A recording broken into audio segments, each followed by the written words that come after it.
Hey everyone, Zane with you, and today we'll show you how to completely disable Adobe Genuine Software Integrity Service Alert on Mac.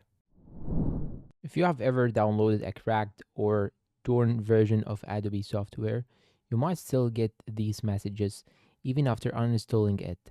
This is due to recent changes Adobe has made.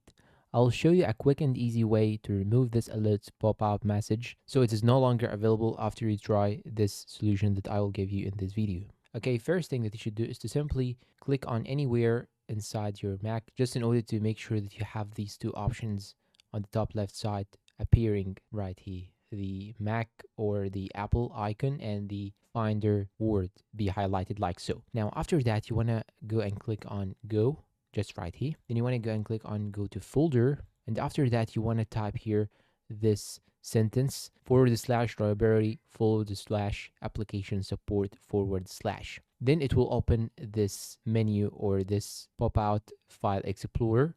You want to go and click on Adobe on the top left side. Then you want to delete all these files right here. After you delete all these files, you just have to drag them into your bin or recycle bins. Then you want to empty also the recycle bin in order to permanently delete them all.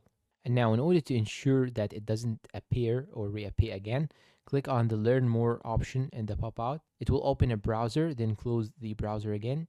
And this action should stop the pop-up message from showing up again. And that's all for today's video. If you find it helpful, please support us with like, subscribe, comment, share. Thank you for watching and goodbye.